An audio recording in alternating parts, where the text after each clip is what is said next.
Hello and happy Monday, everybody. And this is Lindsay from Super Secret Powers Coaching and from Jacob Wolf. And I am a coach, a channel, an author. And I run this platform so I can help witchy entrepreneurs get good in their business, get back in their power.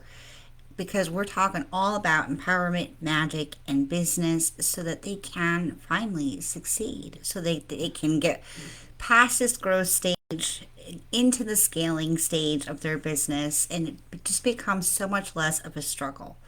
Because starting a business doesn't have to be a struggle, and that is not why you signed up for this big vision.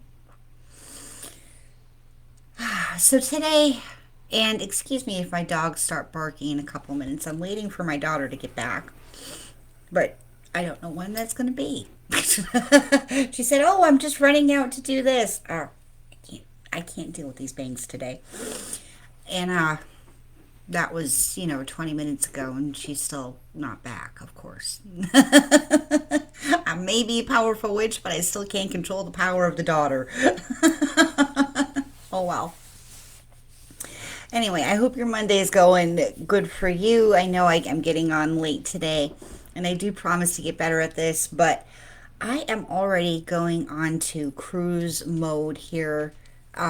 We have 6 days until we get on the ship, and I'm finally somewhat packed. We got a chance to do that over the weekend.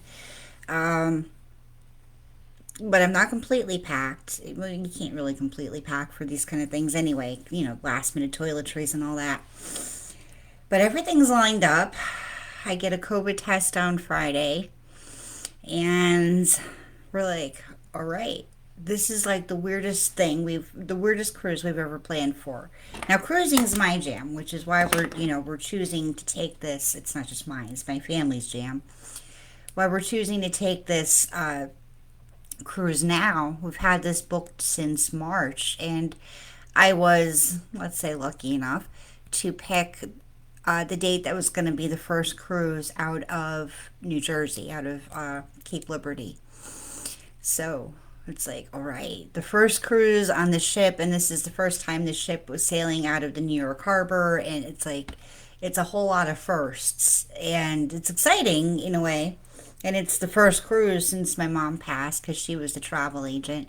So it's like this whole, oh, like a big thing for me. And it's going to be the first cruise probably without my daughter. She's staying home here. So I haven't gone on a cruise since I was like a teenager without a kid. So it's like, wow. Big steps for my family this coming week. But I will have some slots open this week for anybody who wants to book a return to power session. Um, and really, take advantage of, me being in this bigger energy. Not that I won't be, it'll be different energy, of course, after the cruise, but, getting ready to take those big steps is certainly like in my wheelhouse, but it's like amplified this week because it's like, all right, the first time stepping forward as the one in charge of the cruise because my mom, the travel agent, she planned everything to death. But because it was her jam, that was her wheelhouse, and but now, like, I'm the one who's like, all right, well, we have to wait until this to get all the shows planned, and we have to wait until we get to the place on the cruise to see our dinner times. Like, I have to be the one now that's stepping into that energy of saying, like, let's do this. Hi, Andrea. Thank you. I know. I got my hair cut since probably the last video. I was looking back at all my old videos, and I'm going like, oh my gosh, my hair was so cute then. And over quarantine and past that until this week, last week, I'd let it grow, and I'd cut it a little bit, and I let it grow again, and I just, I needed this, and I need to really step into the energy of not just, like, I know how to plan a cruise, of course, I've been, my mom was a travel agent. I keep saying this, but I've been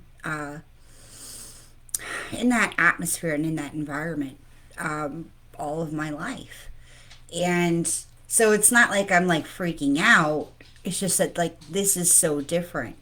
Now, not just because my mom is here, but because of all the protocols, because of all the things we have to do just to get on the ship. But I am so looking forward to just being on the ship. At this rate, I'm almost like I don't even care if I get off the ship to go to the ports. But yay. But I'm already in this, all right, let's get her done kind of energy. So take advantage of that to book one of the few return to your power sessions I will have this week. I'm going to put the cutoff on like Wednesday, though, Wednesday or Thursday, depending on who needs what. Just because I have to finish packing, people. And like we have a family birthday on Friday, and we have a lot of prep to get everything in. But today, now that I've talked for 5 minutes just about my life, not about you, and what you might want to hear, today we're talking about impact and why you need to be unafraid of making an impact in your business, and like on social media. So not like in your session with your clients, but on social media, making an impact. Because we can't avoid social media. It might feel, especially if you're in an online business, and that's really who I'm catering to. Brick and mortar can kind of not have to be so online because they're going to have foot traffic. They're going to be doing other types of lead generation, like advertising. Even if they're just putting an ad on a placemat, that's still advertising. They're still letting local people know they can walk in the door. We don't really have those advantages as an online only business. So you really can't avoid learning to be good with making an impact. And when you're not making an impact, the whole growth stage of your online business is just going to take that much longer for the right people to find you, for your tribe to be called in. Because how else are they going to know, A, that you're there, and B, that they like you, unless you're making some kind of impact? And it is really quality versus quantity. It's not so much about the number of times you post. It's not about the number of little memes that you post throughout the day. Because depending on your audience, time could be a real factor. Depending on who you want to talk to, the time they spend on Facebook might have to be more prioritized on focused stuff that they actually do want to interact with, and not just, what's your fairy name generators. So be conscious of that. But that's not even where we're going. Because the problem, feels like at first like an insurmountable problem. It feels like, how am I going to gain traction? And so maybe you start posting like spaghetti on the wall. You just start posting all the things that you like, and it doesn't matter if it leads back to your business. And you're really putting yourself like on the back burner. Like you have the whole process backward if you can't get yourself to focus on making an impact with your things, your products, your launches, your products, your launches, and your brand vision. Because it's really what people want to interact with. They don't want it like they will interact with more clickbaity kind of things, like the fairy name generators and predictive text posts and whatnot. Like, those are quick and easy ways. I'm not saying never do those. Those certainly can be beneficial. But we're on social media to be social as a business owner, to And as a business owner, and especially in the spiritual niche that we're in, the witchy community, even the new agey communities, um, people and vibe is a priority. So there has to be personal things that are coming out of this, even if it's not like the nitty gritty of your whole life story. So we have to find that balance always. But the fix to this, because I know, believe me, I know, when you're in this space and you're starting your business and you're starting to gain a little bit of momentum, and then all of a sudden it seems like you get haters on your wall, you get haters on your post, you get naysayers, you get people who are like, why am I seeing this? I don't want to see this. I know it is so easy to just want to shrink, to just want to say like, holy crap, like why can't people just like my post? Why can't they move on? I'm going to block everybody who's out there. And I'm not saying you shouldn't block anybody. I mean, but there's this idea that when you're attracting your tribe, um, you're only going to get the people who like you.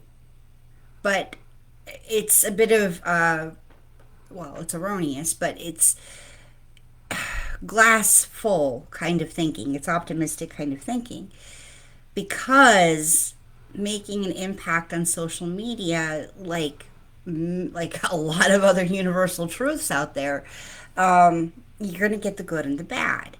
Not because you're good or you're bad, or not because you're not making an impact. It's just the nature of the force of making an impact. See, the whole art and science behind social media is understanding that it's really not about you and it's not about your business per se. It's about making people feel things. It's about evoking some kind of feeling on purpose. And you're using that to try and attract your tribe. But of course, it's going to run into somebody else's boundaries. Is this making sense? Of course, it's going to run into somebody else's belief system. It's just the nature of making an impact. It's the nature of making people feel stuff. Now, are we in control of what we make other people feel? Well, no, not really. And it does making impact, generally speaking, making people feel things, generally speaking, is a really good way to help figure out who is your audience for your business and who isn't. And it's okay to intentionally stir the pot. It is okay to be intentionally controversial when as it relates back to your business, as it makes sense for your business. And I know we're not used to thinking that way, but when you stop and you look at the things that people are reacting negatively to, you might feel that it is totally in alignment with you. You might feel that it's like the thing that has to be said because it is like your truth. And you see a whole bunch of people who like it with you, but you also see naysayers. Even if you weren't necessarily intentionally trying to stir the pot. It's the same process, whether you're doing it intentionally or not. And as a brand, you need to find that sweet spot within you and your messaging and your voice online where you're okay to say the things that need to be said because it's more important that you say them. It's more important that your people hear that than it is what any naysayer is going to say. Because that is, the fastest way people are going to get that know, like, and trust. By you showing up and knowing that what you want to say is so much more important than what any detractor could say in that day, in that moment, for your audience. And when it does come down to dealing with people who don't agree because you're going to have it no matter what you do. This is just the way like these algorithms work, these forces of life work. I mean, if you're going to stand out in the public square, of course you're going to have people who like you, don't like you, or ambivalent to you. Like, it's the same thing. But how are you going to deal with it? That really defines, being in a good and healthy mindset as a business owner, as a witch even, as opposed to not, as opposed to shrinking, as opposed to then stop posting, as opposed to then not standing up for your business again, and using that to further your own message and not necessarily be manipulative. Like, I'm not going there. Like, there are people who like to stir the pot, and for their business it makes sense. There are other people who would choose to never stir the pot, but you do here have to recognize that even by posting your most inner reflective truths, you are being controversial to somebody. You can't make that disappear in this world. So, number one, question for you. And we can further this discussion in the Magic Bringers Rising group. It's a free group I have. It should be somewhere on here. Facebook asked me if I wanted to promote the group today, and I'm like, yes, but I don't know what that looks like on your side of things. So, number one, question for you: how would you deal with this if you were face to face with them? How would you deal with this if they came into your store or your physical location and said what they said in your post? And also then, like, the flip side of that, how would you, how would you deal with it? That's not the flip side. That's the question. How would you deal with it? I mean, if your first instinct is to, call the police to get this person to leave because they're making a ruckus, then, probably it's a good idea to just block them. There's no way you're going to convince them to stop at that point. But then again, the more people respond to your post, the higher it does go up in the algorithm, because Facebook says, oh, this is an important conversation. I don't know. Find that balance with that. Because that is about how things go viral. It's not because they all agree with something.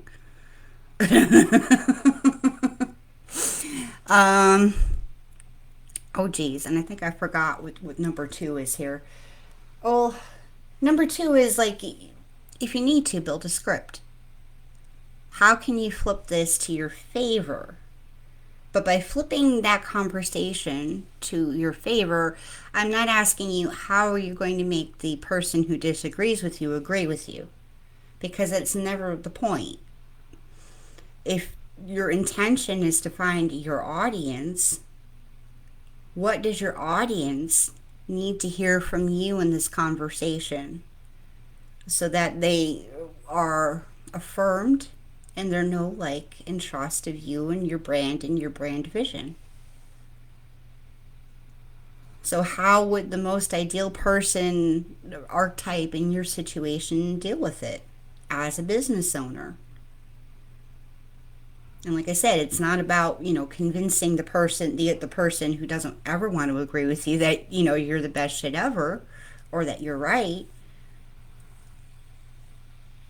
Maybe it's, validating that you see that they're upset. And then moving on and just saying, this is just my personal opinion. And I'm sure there are other places, that you might be able to find a healthier conversation with, because I don't mean to trigger you on this level. Andrew says, you can be professional but not agree with them. Stop the gaslighting and move on. Sometimes ignoring it works, and you can delete comments if it's bad for the business. Private message them. All very true. All very true. But I do want to emphasize, just out of those couple things, that sometimes you just, like, you need to represent. And represent without going deep. Be that voice for your brand that will offer some kind of compassion in a way that's going to diffuse the situation and move the conversation forward without looking or without compromising your own values. Even as a jewelry brand, depending on what vibe you're going to put out there, if you're going to put a badass vibe out there, people aren't necessarily going to be returned on or reaffirmed in their liking of you if you go ahead and seem like you're going to be an enabler to somebody's toxic behavior. So find that point and know what conversations are worth having and are worth turning around for your brand so that your voice is being heard for what it is. Because it's about being authentic. So I'm not telling you, like, go and, bully people. Go and bully the bullies.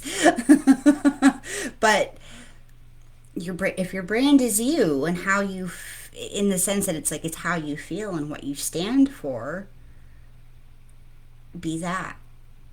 And don't be afraid of making that kind of impact. And it's not your job to make an impact to make everybody like you, just your people. And if you need to, create scripts. I index cards rule my business. I have index cards for where I need to post things, for like my rules for my point system for Draco Wolf, my crafting business. I have hashtags. I have my intros and my outros posted, so like I'm on brand. So I'm on brand when I can go out and do something live. If it helps, start writing some of these things down that you have encountered or that you're afraid you're going to encounter, and write down your thoughts now and continue to write them down and refine that script as you go, because there'll be weird ass questions. There will be. It's just the nature of being seen. You're not always going to be seen by people who like you, people who get you, or people who are paying attention. That's also why in all of your social media, to make an impact, you need to have such a very simple, very, very simple call to actions. Like, do this one thing for you. Please do this one thing. Clicky the button, please. Like, clear. Because there's so much stuff going out online. And you can't always count on how the algorithm's going to hit or when people are going to be online. Your instructions need to be clear and simple. Your products need to be clear and simple out in front of people. And that's really all this whole making an impact is about, is clear, simple, who you are, what you stand for. Like, it doesn't have to be a deep, deep, deep, deep thing. It really doesn't. This isn't something that you have to dredge your soul up about. But it's just like, how would you react to somebody in Walmart? If you just happen to stumble into the conversation that you wanted to have at Walmart, how would you react? And how would you react if somebody else tried to hone in on that conversation? Like, bring it to some very, very, very real situations. Because otherwise you're just going to be stuck in your head and stuck in your fear energy of what if, what if, what if. Because most of the time, when you're getting out there in the beginning, so few people see your stuff because you don't have the algorithm working in your favor. You can almost say anything and like 2 people will react. And this is also why this growth stage is such a trial and error testing kind of energy, that a lot of people, especially as people who are intuitive and feel like we know things, it kind of messes us up because we know things but we're not seeing the immediate gratification of us having known something clever or felt something clever, because there's a lot of other things at play in these algorithms and just on social media and life in general. So it's just a matter of, tuning our timing expectations as to when we can start really making that bigger impact. Once we start producing things that are like in powerful alignment with us and our brand vision. It isn't complicated. And I could almost guarantee that 90% of you are overthinking it, which is why we need to come back to these very powerful feelings within us so that we can create some kind of powerful feeling experience for others on social media with your words and your pictures and the clarity of your message, so that you got like a buying link and a picture right there and they know what they're getting when they click the link, whether it's a landing page or the sales page. Well, you think, well, that's part of the issue here. You think. You think. But you never know where you're going to find anybody, especially online. It's so much different when you're at a vending event or you have a brick and mortar and you see these people come in and you can read their energy and you see what they're looking at. Like, you get a lot of clues as to where this conversation's going, but you don't necessarily have that at first until you build up a little bit of an audience and you start seeing what people are saying consistently. But you have to do that blind process of growing first. And in order to do that, you have to shine a little bit brighter, get a little bit more out there than you're probably comfortable with being at the moment, until people can start seeing who you are or who your brand is on a consistent basis.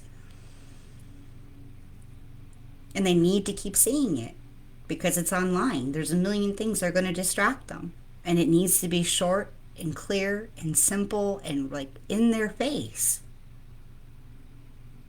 Not because you're being mean or you're being rude or you're being pushy. It's none of that. It's just the nature of how to get things seen in a Facebook, Instagram, Pinterest. It doesn't matter. They all use algorithms. How things get seen in an algorithm on social media. So, you can law of attraction your way through this, but it's not as simple and direct as you think it is, because it's law of attraction through the Facebook algorithm. And so once you figure out what that added layer does, and we're going to talk about that a little bit on Wednesday, about how to adjust things for algorithms. And specifically, I still have notes from what the Facebook algorithm was supposed to be prioritizing for the summer. I don't have fall yet. I'll see if I can find some information for fall, if there's any changes at all. And we'll talk about that and the skills portion on Wednesday.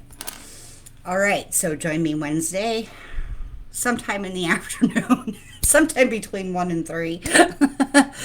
And if you feel like this is the week that you need to start making the shifts that are going to get you unstuck, book the Return to Power session with me. The link for that is in the description of this video. You can just go ahead and click on it, and once you pay, it'll take you to the booking thing. I have slots available this week. Of course, I won't have slots available next week. At least I don't think so. I haven't figured out if I can really do that kind of thing from a ship or an island. So the next time you'll be able to, after Wednesday or Thursday, the last time you'll be able to get a slot with me isn't until probably mid-September or the second week of September. So if you can't wait, I encourage you, don't wait. Because your business is only waiting for you to catch up with it, to get the skills and the mind shift and the energy set needed to give it the big push it needs to get through that growth phase. All right. I love you all. And I hope to see you in my free group, Magic Bringers Rising. And I'll see you Wednesday.